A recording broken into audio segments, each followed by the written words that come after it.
How's it going, everybody? Welcome back to the Vaughn Homestead. Recently had someone to ask in reference to the pigs' new, additional space and all that video. Had someone to comment asking about these particular panels right here that I built myself, and they asked about dimensions and what material and all that was used.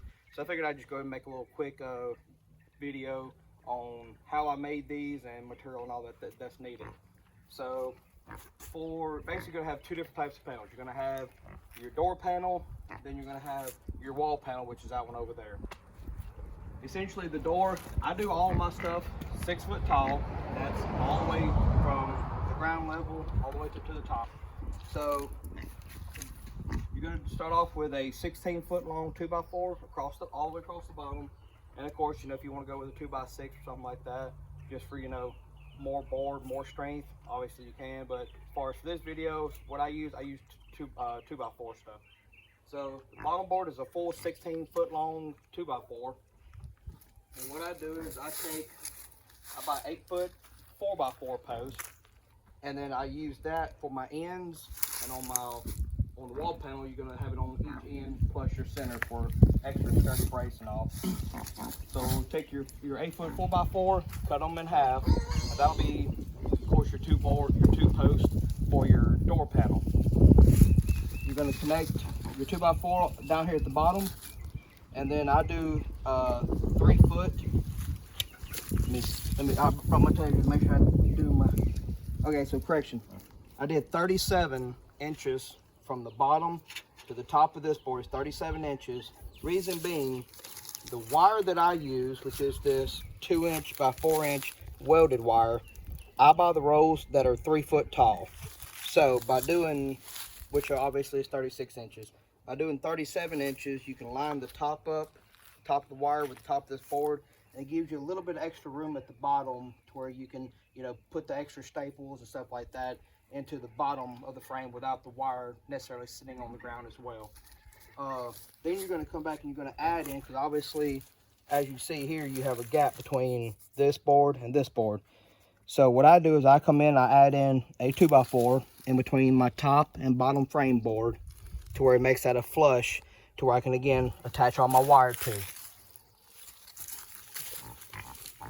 Same thing here, because obviously you're going to end up having to have a gap, which what I initially do is I add in my board on the back I frame out my door, and then I come back in and I just cut out that little slot in the middle right there. I allow that to be a full 16-foot board all the way across, and then I cut out that little section in the middle.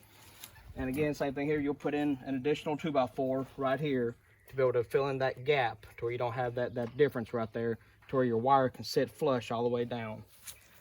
Also, when you're doing your wire, go ahead and roll that wire from one end all the way to the other towards one solid piece, and then cut out the section for your door. That way when you go from here to here, that's all still one solid piece, which will make it harder for anything trying to get in or anything trying to get out. Of course, your boards, the door, they're straight up 6 foot long 2x4s. On the inside right here. Look at this camera now. I'll show them. So it goes all the way from ground level all the way up to the top, and then take the camera back. Then of course you'll add a 2x4 from board to board. Keeping I do a 2 foot wide gap.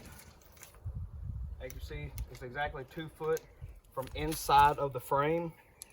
So therefore your overall is going to be, it's right at 31 1/4 is what your width's going to end up being for this board at the top.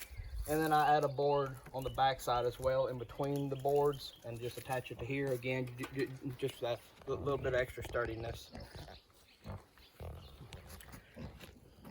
Then whenever it comes to the door, the measurements that I use for my door is on the boards that are in between the frame boards of the door are 16 1/4. You're going to cut 3 of those. It's going to be one for your top, one for your middle, and then one for your bottom. The actual door sideboards It's going to be 53 and a half. And what that is going to cause is where you can have a 1/2 inch gap from between the top frame and the door, and this brace board right here, which of course is 2 foot, and then you'll end up with about a 1/2 inch gap in between there. So that way your door is never snagging or rubbing whenever you're opening and closing. So obviously whenever you put this hinge on right here, you've got it attached to this 2x4 that you had to add in, which of course means that whenever you get up here, you're going to have to add in one 2x4 right here. It can be pretty much just a 5-inch board, but I mean, I went with a, I don't know, that's probably about a, yeah, it's 14.5 inch board. Basically, I just grabbed one of my scrap boards and slapped it up there. Because of course, the longer it is, you know, the less likely it is to cause cracks and stuff when you start adding in your hinge. But you're going to need something there to put your hinge on. Otherwise, your door is going to sit offset because of the difference between here and here.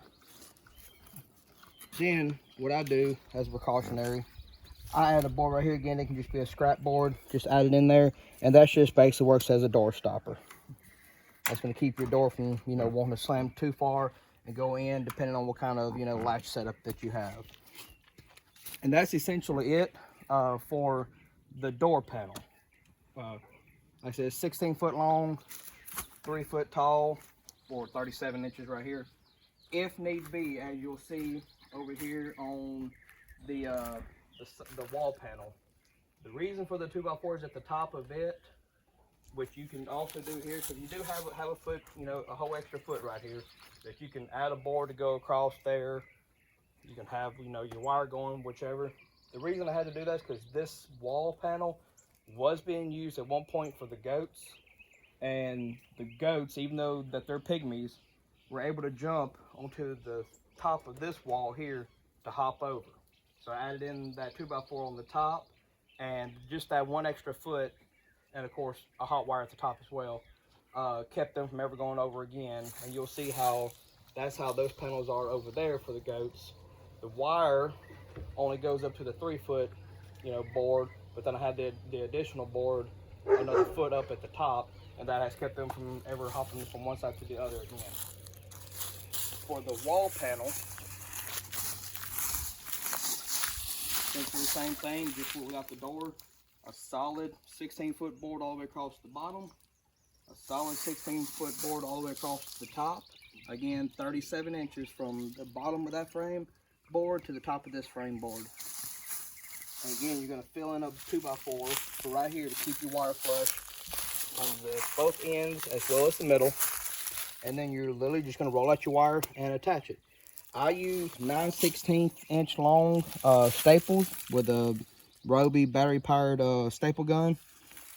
That works for me. I do about every 3 inches across the top of the board and the bottom of the board. So essentially you have like a little, you know, step pattern of staples going all the way across on the top and the bottom. And of course I staple down, you know, the support boards as well. All right, so apparently we had a mishap on the video there.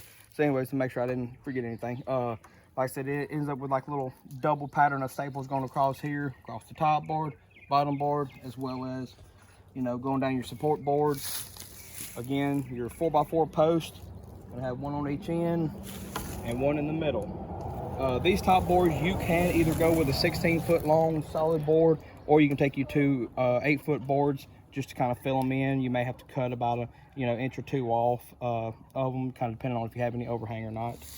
And in order to connect the two boards, or correction, the two panels, literally you just take you two little, maybe like 7-8 inch long 2x4s, line up your boards right here, 2 screws here, 2 screws, come down, 2 screws, 2 screws, and that's it. And then your corners are connected together, and that's it. If you want to make a brace, kind of depending on how your ground's setting, as you see my door's a little hanging back just a little bit, I'll end up building a little brace later on the hinge side of the door, just to kind of help to stand it up a little bit straighter. But other than that, like I said, you can actually make a whole 16x16 pin doing this method, which is what I originally had. If you look back at some of my earlier videos from about a year and a half ago, originally that's what the pigs and goats were in. Whenever I just had, you know, the 3 baby goat, or correction, 3 pigs were smaller, and I only had like 3, you know, smaller goats. When they were babies, they originally started off in just a 16x16 area, and they did great. It wasn't up until I started getting more, and they of course started becoming adults, that I kind of expanded everybody's area for them. But that's essentially all it is for, you know, for building this particular setup. I haven't had any issues with it. Again, you can let me see this. When it comes to the hot wire, say for example, if you're using this for goats or anything like that, I just have my wire going across this board. It goes up over the door and then back down.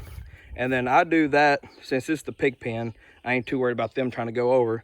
I did the wire where it's slightly above this top frame board, to where if anything such as like a wild dog, coyote, whatever, tries to stick their head in between here, they're gonna get zapped by that wire. They're gonna have to essentially go through that wire, that hot wire, in order to get into the pen here. So hope this was a helpful video for some of you guys. If you have any questions, comments, concerns, again, like I always say, hit me up in that comment section. If you don't mind, hit that subscribe button. And other than that, y'all have a good one.